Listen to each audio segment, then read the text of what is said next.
the message of passing it on. It was my dad's motto, his mantra. It's all over campus.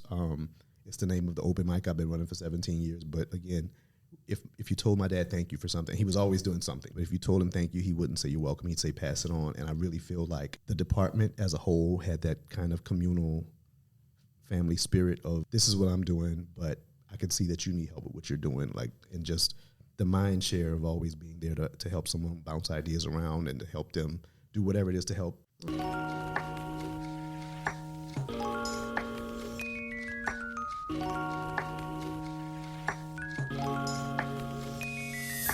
From the Office of Institutional Advancement and Alumni Relations, this is Xavier Gold Live, the podcast highlighting stories of leadership, impact, and the Xavier spirit. Welcome to Xavier Gold Live, your front row seat to the stories of Xavier alumni transforming passion into purpose. I'm Jamya Stewart, a psychology major exploring the world of mass communication as my minor, hailing from the great city of Chicago, Illinois. And I'm Amaya Sanford, a proud mass communication major from the Atlanta, Georgia. Together, we're committed to uncovering the stories, legacies, and lived experiences that continue to shape Xavier University. Man, now that classes are officially over and summer is finally here, I've honestly been taking some time to reflect on how fast this school year flew by. It feels like we were just starting the semester and now we've watched the class of 2026 walk across the stage and officially become part of the Xavier alumni community. Seeing graduation up close this year was really inspiring. Watching seniors celebrate with their friends, families, and classmates after all the long nights, challenges, memories, and accomplishments made, everything feels so real. You could truly feel the excitement and the pride all across the room during graduation week, and it reminded me how special the Xavier experience really is. The senior activities this year made me even more excited for my own senior year. It's crazy realizing that I'll be preparing for those same moments next year. Watching the class of 2026 step into their next chapter definitely motivated me to keep pushing, stay present, and enjoy every moment I have left on campus. This summer feels a little different, knowing senior year is officially around the corner. But I'm genuinely excited for everything ahead. And again, congratulations to the entire class of 2026. Thank y'all for continuing the Xavier legacy and showing us what it means to carry the Xavier spirit into every space you enter.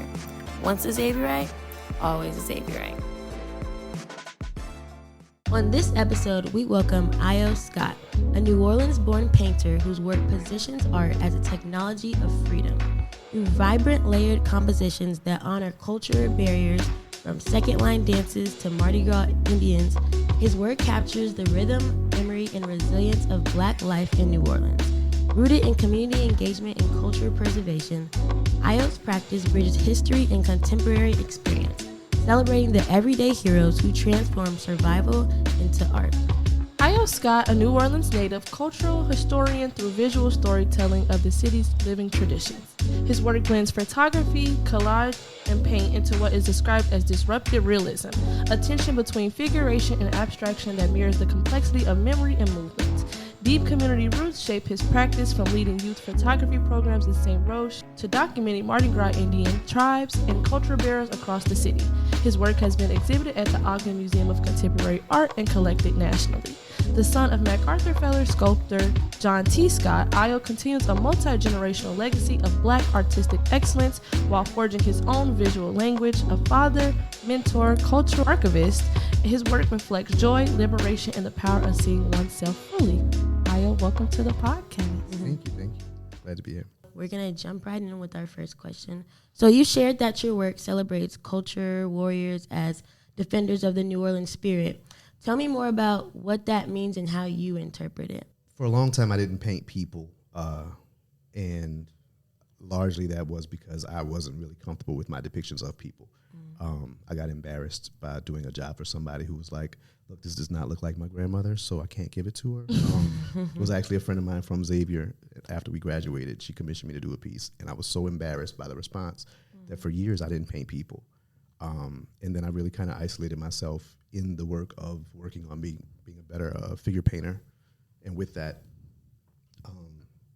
I started to paint people around me, painting from my own personal pictures or images of people at second lines, a lot of things that just felt really familiar. So those are the things I got most comfortable with initially in my painting, and then more and more decided to start leaning into that. My wife is a kindergarten teacher, and one of her co-teachers several years ago was the mother of an Indian chief of a kids tribe, the Black Hawk Hunters. And I asked if it would be okay if I took some pictures of them while they were working on their suits. I asked if it would be okay if I painted some of them.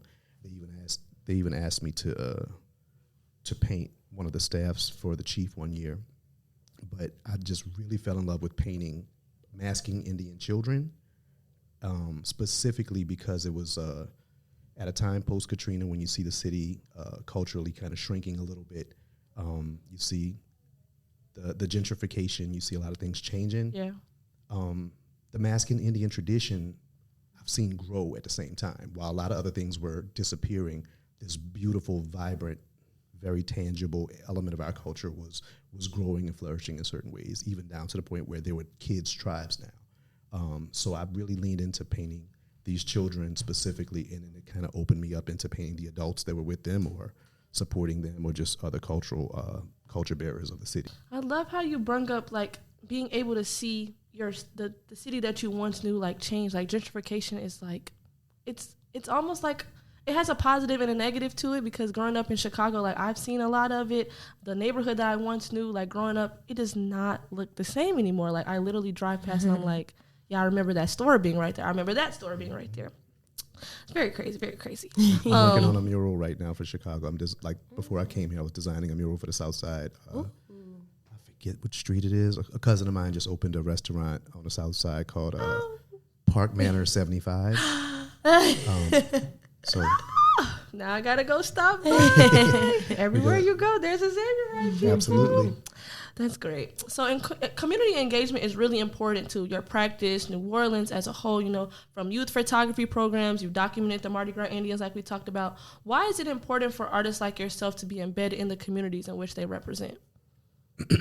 I feel like a lot of times artists are brought into projects at the last minute to try to dress them up, and people often put the I've heard the expression put lipstick on this thing a lot. I'm even working with an open call for art right now, and they literally told the artists that that's what they wanted us to do, as if it wasn't offensive to just ask me to make whatever you put together not look so bad. Yeah. But you could have called me to the table in the beginning. So to answer, I believe it's important for artists to be at the table in the beginning of the design process. I believe that artists offer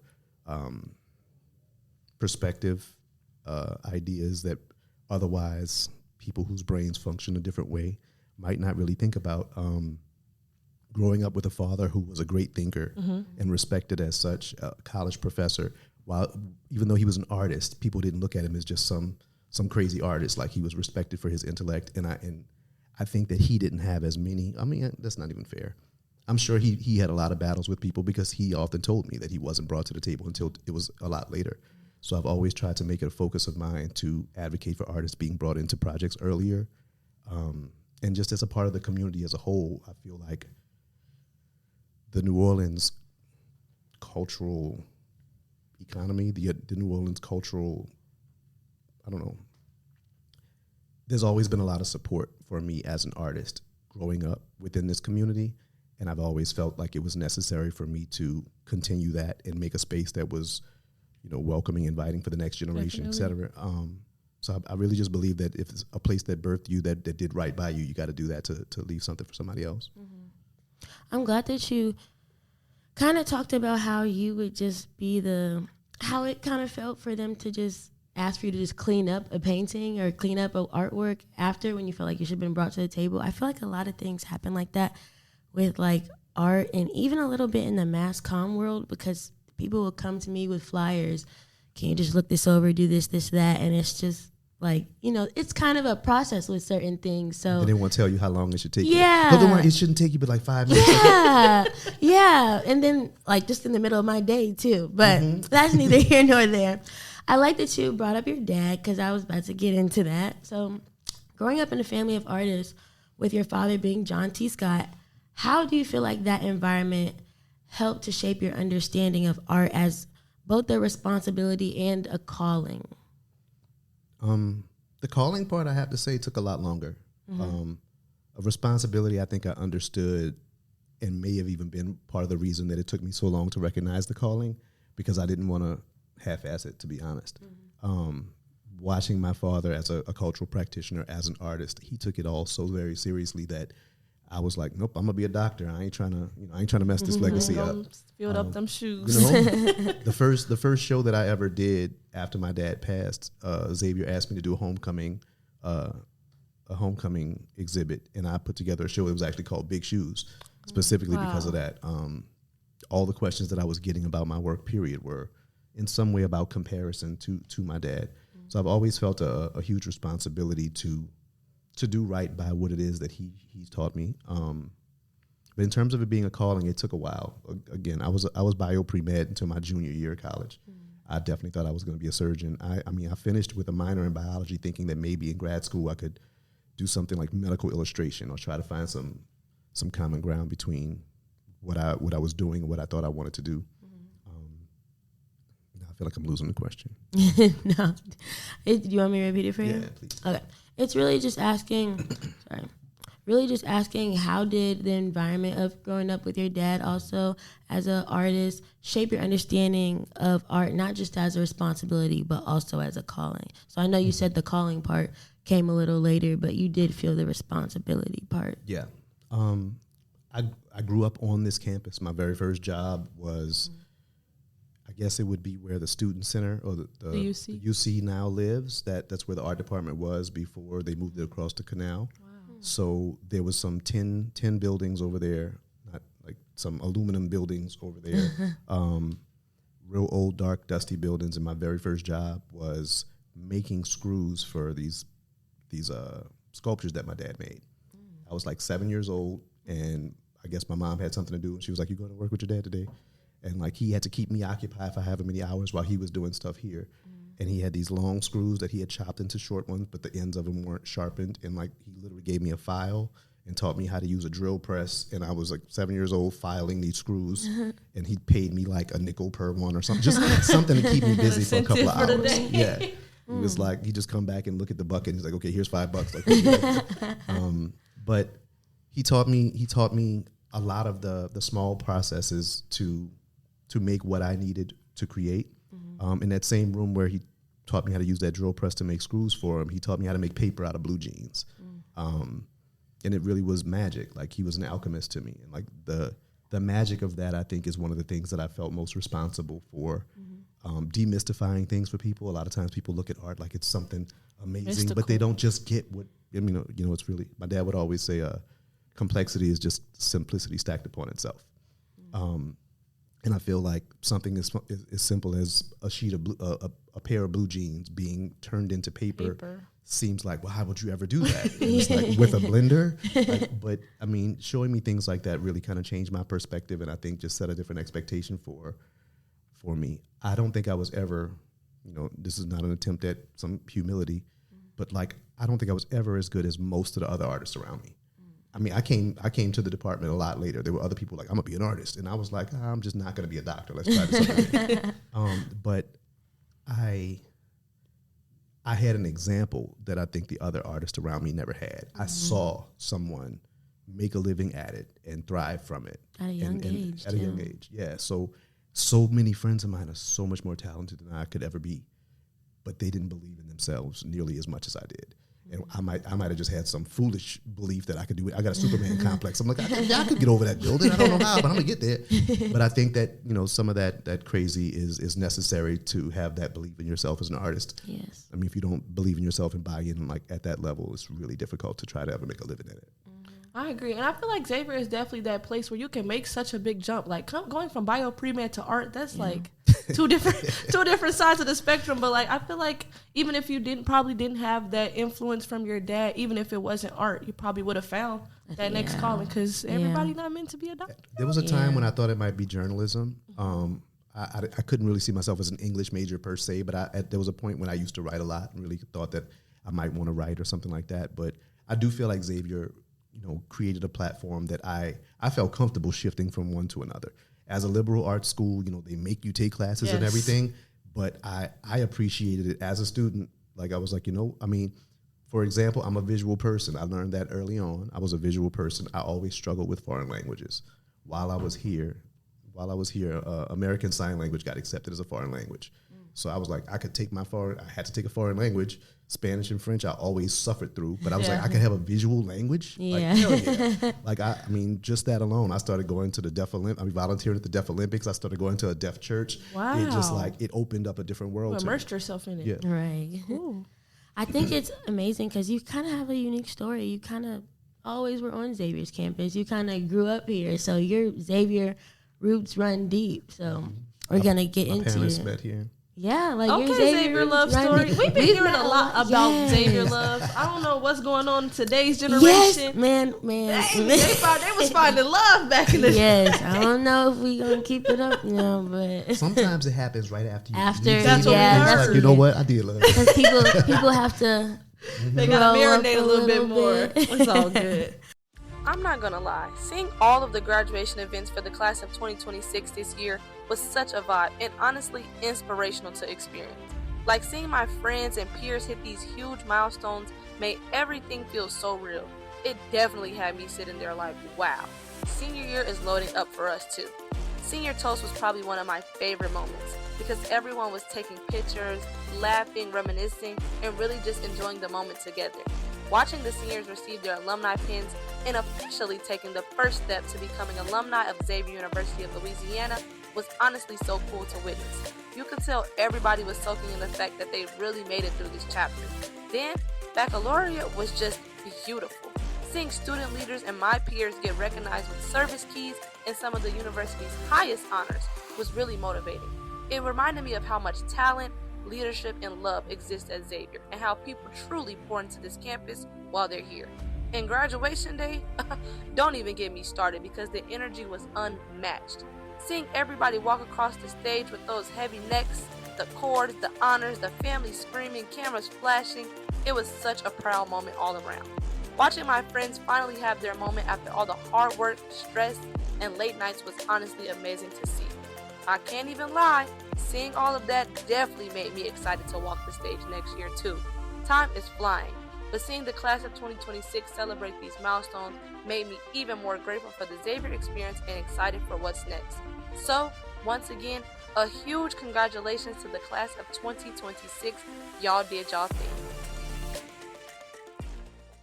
Now, after reflecting on your artistic journey and cultural impact, we'd love to take a blast from the past and relive your experience. So, the year is 1999. New Orleans is on the edge of a new millennium. Second lines are moving through the streets. Hip-hop and bounce are shaping the city's sound, and visual artists are redefining Black expression. What was New Orleans and Xavier like during your time on campus from your best recollection? There was a ton of creative energy. There was in terms of like the hip-hop element of it, I had a lot of friends who were producers and rappers at the time. Some on campus, some not, but a lot of them just spent time here. There was a huge underground New Orleans hip-hop scene, and there were folks at Dillard and Xavier that would literally go to each other's campus to battle each other like something on a movie, and it was great. Like there was like legit really getting into it, and they would have a crowd. Y'all would be there to go. I mean, it started off with 2 or 3 people. Everybody was just trying to walk around so they could get to their class, and then sometimes it would just grow into like, okay, it's like 30 people watching, like a rap it felt battle. like a legit battle. I had a friend named Sphinx who used to play guitar, and periodically we would hop over the canal and go under Carrollton when it was dry. Yeah. But like it's surprisingly cool because of the draft that you get under there, and the acoustics are insane. So like there'd be days where a couple of us would just go down there and listen to him play guitar. It was a very hippie experience. I was known at Xavier at the time as the guy in the tree. I was the only person that I knew of who would climb a tree. I was barefoot in a tree behind the House of Studies and would get in trouble very regularly from Dean Bird coming to yell at me to get down. It was a different place. It was a very welcoming, very comfortable place for me at that time. I feel like the 90s at Xavier, I always say this, but the Xavier during the 90s, just y'all was in a literal melting pot of culture. So like you got to grow up in it, you got to it seemed very Black power during the time so too. like growing up in New Orleans and then coming of age as an artist, as a man who grew up on the campus at the turn of the millennium, like how did the city's visual state shape the way that you saw and documented the world in your career? I don't know how much I was documenting it then. I feel like a lot more of my artwork was centered around my design practice then. Like I made a living as a designer before I could ever sell a painting. I always loved painting, but I was not pursuing it with any intention other than just like my own satisfaction. It wasn't until probably after grad school, like 2005 or so, that I really leaned into the painting and the fine art element a little bit more. Run that back one more time, I'm sorry. Yeah, so like growing up in New Orleans, coming of age as an artist here at the turn of the millennium, how did the city's visual shape the way that you saw and documented the world in your career? When I really don't know how the visuals themselves shaped it. I'm sure that affected my aesthetic like in a huge way. I feel like I can recognize how New York shaped my visuals more so than here, because New York was the first place I ever went to aside from New Orleans. Outside of here. I had an internship with a PR firm called Burson Marsteller. And when I did that residency in New York, that internship in New York for those 3 months right before 9/11, I feel like being able to just walk the streets of New York in the 90s was that was a visual overload. I was so used to, honestly, I feel like not until after I came back post that did I start to see New Orleans in a different way. Like when all you see is what surrounds you every day, it's hard to really take it in. It's like, how does it feel being black? I don't know. I ain't never been nothing else. Like I just feel like what I feel like. So I feel like the aesthetic of New Orleans was so ingrained in me that I didn't recognize it. And it wasn't until after college and or grad school that I really started to fall in love with the second line culture and starting to go to hear brass. I mean, I used to go hear brass bands 2 or 3 nights a week, and I didn't do that before I left New Orleans. I didn't do that when I was in college. It was like I left and came back and was like, oh, you know what I need? This is what I need.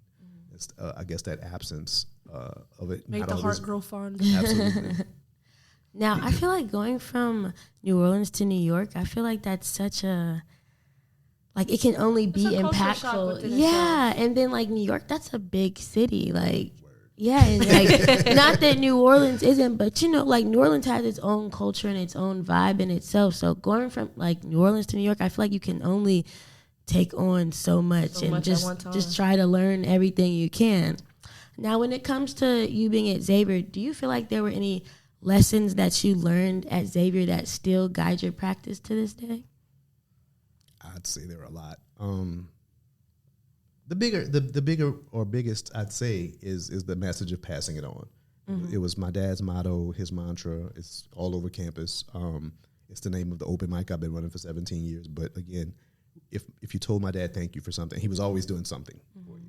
But if you told him thank you, he wouldn't say you're welcome. He'd say pass it on. And I really feel like the department as a whole had that kind of communal family spirit of like, this is what I'm doing, but I can see that you need help with what you're doing. Like, and just the mind share of always being there to help someone bounce ideas around and to help them do whatever it is to help. A rising tide raises all ships kind of an idea. There was an art guild started by Sister Lorena when my dad was a student that was not here when I was here. But I feel like the spirit of that art guild still lived, even though it wasn't like still in practice. But the art students, when my dad was here, were giving professional experience because they had like a mentor who would solidify jobs and coach them through the process of the jobs. So by the time they finished college, their portfolios had like, I've done a sculpture at this church in Florida. I did this such and such for this other church in Massachusetts. Or like things that students wouldn't necessarily get the opportunity to do on their own or have the confidence to try to do. They had one of their professors going to bat for them to pitch the jobs, to get the jobs, to coach them through it. And I feel like that spirit has been here, even though like certain elements of it are not here the same way.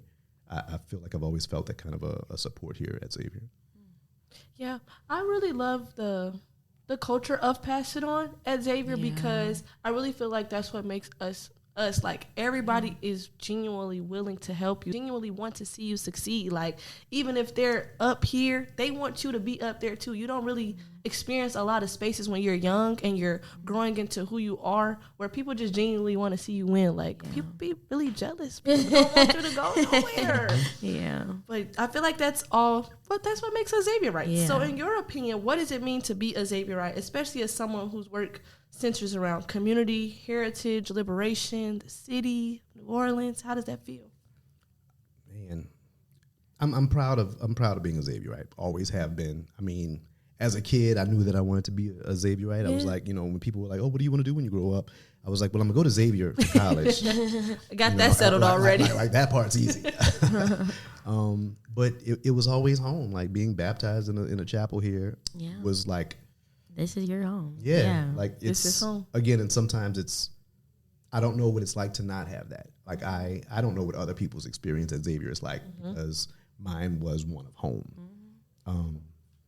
From learning to cast bronze or make paper, or all the basketball games that I went to in the barn as a kid, like just culturally, it was just ingrained in every element of who I was. Like it's just a sense of home to me. Now I know we talked about passing it forward, paying it forward, always giving to the next person. It's a cycle. I think we talk about that a lot on here, about how meaningful it is too. Like when alumni do come back and when y'all do like pour back into us, like it's very meaningful and it's a service in itself. And I feel like Xavier prepares all of us to lead and serve. So how do you see your art functioning as leadership? And then how does your work serve people beyond the canvas? How would you say it serves people beyond the canvas? I think if my work could be seen as in some way like as either a form of leadership or like in what ways it could affect leadership, I think about one of the last pieces that I did, probably like one of the pieces I'm most proud of. I got to do with Ron Bichet, who's a professor of art here. He and I created a piece with a couple of students for upstairs in the Dookie Chase restaurant, and that piece. Upstairs in Dookie's was a place that during segregation, blacks and whites could meet to strategize and work on some civil rights things. It was a place that, like, when police would shut down other places, if blacks and whites got together, wasn't nobody messing with Miss Chase, wasn't nobody going upstairs. They knew what happened there and they were leaving it and such. But things that happened in that room, like, I can point to the laws that were written because of conversations that happened in that room. And some of it I was somewhat aware of, but a lot of it I didn't fully know. Going through the process of doing the research with Mr. Bichet, watching interviews of these people, bringing some of these elders who are still alive, who were at meetings in that room, maybe they were even like really young at the time, into the Xavier's art department to talk to them about what it is that we needed to capture within this. Like, it was a humbling experience and a really fulfilling one. It's definitely one of my absolute favorite pieces that I've ever been a part of creating. And we created this imaginary moment where a bunch of people who would not necessarily have been in the room at the exact same time were all in there, like kind of having a meal together and envisioning what that would have looked like and imagining what could have been birthed out of some of those conversations. And one of the pieces that a student, I can't even take credit for this part, but a student came up with, there was a space within the painting that we had not decided what was going to happen right there, but it was something needed to go there. So we thought about, we could have a window there and you could see out into the world beyond here, like the effect of these people on the world outside. Maybe we try to capture that. And before that, she said, well, what about looking inside? What if we had a mirror? And then the people looking at the painting get to see themselves in it. And they have to imagine, like, what would their place be in these conversations? So considering some of the work to be a challenge to the people who view it, to make people think about more than just aesthetically what it looks like or feels like, but what did it mean and what does it mean that I can see myself there? Can I really, I see myself there, but what does it mean to imagine myself in the room with these people? What can I do now to further their cause, et cetera? So in thinking about like leadership and how my work could be used within that, I think it's really like a challenge to some people. At least I intend to try to make it a bit of a challenge to some people in certain capacities. Yeah, I think it's amazing how the artistic mind works. I was just sitting here imagining this as a story. Like I I'm love to be a part of that. I'm like, wow. So your dad, of course, John T. Scott, the renowned man, he has a big legacy not only across New New Orleans, but Xavier as well. When you walk around campus and you see his work, how does that inspire you to continue on your artistic journey and your commitment to the city and Xavier as well? Like there's a ton on Xavier's campus, but I mean it's all over the city, like you said, and it is truly a blessing. Like to ever have to deal with the loss of a parent can be a huge struggle, but I have the blessing of being able to drive around New Orleans and just see my dad's work, stop and look at it and like, oh, you know what? I never noticed that. Like a lot of people don't really get to have anything like that. Yeah. I'm still finding artwork that my dad did that I've never seen before, like in my mom's house. Wow. So I almost feel like he's still creating things. Mm-hmm. But in terms of like the example it sets, like to feel that when I really sit with his work and absorb the messages of it, I feel like I won't say they speak for themselves. I think about the piece that's on in the quad in front of the science sculpture, building. Yeah, that's my favorite. It's called Ancestral Legacy. If you ever take a look at it, there's 4 bases on it. One's a sphere, one's a cube, one's a pyramid, and one's a rectangular solid. They're all the 4 basic geometric shapes of geometry. The things that exist, that we understand and can measure to build upon. On top of that, there's a right triangle, the basis for trigonometry. There's a protractor, the basis for measuring all angles, and then a square, the basis for architecture as a whole. Looking at these things that are built on the 4 bases that were there's 2 giant circles. And inside the circles, there are moving parts, and each of them there's a lambda, a division symbol, the X, that's the unknown. In my dad's work, the X often represented his ancestors whose names he couldn't remember. So to see a circle being infinite and the possibilities being infinite, if you build on the knowledge that you got from observing the physical world, like that piece speaks to a growth of understanding in humans. And then I don't know if you guys knew, but Xavier has a cornerstone. If you're looking at the administration building on the side by the music building, there's actually a brick at the corner of the building that is the official cornerstone of Xavier. And there's a quote from, I think, St. Augustine. I could be wrong. You could fact check that. Who was by. But the quote is the same thing that's written around Dad's sculpture. It says, God's greatest work on earth is man, and man's master art is the leading of man to God. And the idea of, if we do a good job, we're bringing people to a higher spiritual level, being the foundation of the reason to create, to share, and connect with other humans. I feel like that as a guiding principle is kind of, always been an inspiration. It's like right there, like people just walk past like, hey, it's a big shiny thing that moves in the middle of the yard. And I don't think a lot of people know. Yeah, I don't think so definitely not. At least not our generation of Xavier rights. Yeah, I was literally going to say, like, I walk to NCF every day in the admin building. I'm about to be walking with a whole different artistic lens now. Literally, I feel like I have an artist mindset now. I'm about to be looking at it. You gotta stop and tell other people, you know what this really is. So when you brung up your pass the mic thing, you brung that back to Xavier during homecoming. What was like the genesis of that idea, and how do you hope that continues to move forward? I'm really grateful you asked that. I swear I didn't set this up, but I'm working on trying to bring Pass It On here more long term, and I've been, for the past couple of years, we've been doing the Pass It On show at the John Scott Center. That's like more or less a museum honoring my dad's legacy. It's a great location to have it, since all the work there was his, and like the idea being based on his philosophy. They've run into some financial problems since the Doge cuts, as well as the building itself had some structural issues. So we weren't able to continue the show there. But while we're looking to continue the show, period, we kind of had the conversation of what would be a good home for it. And the natural answer always is Xavier.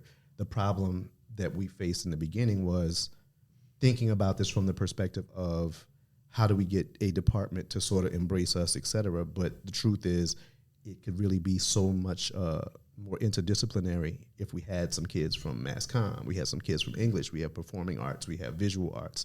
The open mic that we did has always been poetry, music, and visual art. And being able to put those pieces together, along with some people who could do the video work and the editing and the promotion of it, I feel like it could be ingrained in Xavier in a way that we literally get to pass it on. And that's really been our goal. And I figured if we were able to get Dr. Verrett to buy in to actually be our featured poet. Wink, wink. You know what I'm saying? Like, I was like, if we could get him to do it, like what else do we need to do to sell it? So I have been lucky enough to talk to Vice President Curtis Wright, and it seems like we have some support, and we might be able to actually make this an interdisciplinary thing. And on top of what we've already done, I think we may try to create a couple of internships that specifically let us work directly with some of the students to sort of at least shape the foundation of what we want, pass it on to look like as we hand it off, because... And you're literally passing it on. And God only knows what it'll turn into, but you know, that's not really for us to decide. Yeah, I think English and majors and things of that nature, I hope people don't take that for granted, because I know I don't, but it's really amazing to see you guys want to almost employ us, give us Absolutely the experience that we do need, that we might not sometimes get in the classroom and things of that nature. Because I was telling one young lady the other day, you gotta go outside the classroom. You gotta join a club, go do something that'll give you that experience that you're looking for and things of that nature. And pass it on has never been attached to an institution in that way. So there's a creative spirit that was always kind of free as we kind of just made this thing wherever we had space to do so. But we really do feel like empowering people to give someone a platform to let it be what it is that they decide it should be is really the most that you can do for somebody. The way that Pass It On even started as an event was I had done a logo for an art gallery, and I was picking up my check for the logo that I did. And the guy's venting to me about how he always wanted to have a gallery. He's so happy that he finally opened this gallery, but he doesn't know what the hell he's going to do with it because he doesn't have any time to run a gallery. And I was like, okay. And I said, if you give me a week, I'll give you an idea. And he was like, sure. I put together a proposal, reached out to a couple of my friends who did hosting and stuff, like, hey, man, do you ever want to have a show? And he was like, that sounds great, man. Go for it. And he gave me the keys to the building for 3 years. He never asked for nothing. He was like, that's a great idea, much better than anything I had here. And passed it on. Gave you all he gave me the keys to the building and never asked me another question. 3 years later, we left that spot. But overall, Pass It On was birthed out of somebody taking a chance on me, and then me opening that door to my friends and saying, hey, we could do something. And that turned into, let's give people this soapbox to stand on and share whatever it is that they need to share. And then from that, we were like, that's not enough. We started letting people curate the whole show. We would share that process. So as opposed to you just getting up here and all we hear is your poetry. You do it. Well, we were like, I could tell you what art to look at while you do your poetry, but what if you shape the whole experience for people? And we started getting really crazy. The show opened up so many more ways when people started to see it itself as a canvas and a collaborative piece of art, and not just, well, I got this thing I wrote and here's a place that's going to let me read it. It really was about a lot more than that. And the people who became a part of the show were also the show. It turned into, it was this organic growing thing that changed how whoever was coming kind of put their energy into it. We had a lady one year, her thing was poetry, and she also made waffles. Random, but one of the most memorable shows I have. Yeah, you're still talking about it. I hear her poem, and I can smell a red velvet waffle that she made. Waffle. Oh yeah, she had gourmet waffle. But I mean, just you never know what kind of artistry people will lead you to if you give them the opportunity to do that. And I love that you don't just say pass it on. It seems like you live it. I love that you embody it. I like that a lot. So now we're going to transition into our favorite segment of the podcast. It is now time to rush our Gold guests into answering some rapid fire questions. Oh, shit. This segment of the podcast is called the Live 5. We'll ask you 5 questions we know our Gold community would love to know. It's not going to be too crazy, I promise. Right. You ready? Okay, first question. Favorite piece you have ever done? Right now, I'd have to say Mondays at Dookie's upstairs at Dookie Chase Restaurant. Best Xavier tradition, past or present? Patio shows. Song that feels like New Orleans to you? We Outside by Flag Gears. Street or neighborhood that inspires you the most? I've done multiple pieces specifically about Treme and people from them. I say Treme. Art is? Spelled W-O-R-K. I like that. Dropping gems on the podcast. That's my dad's quote. Oh, lovely. I love that. Dropping gems. I had to sit there and I had to think of that.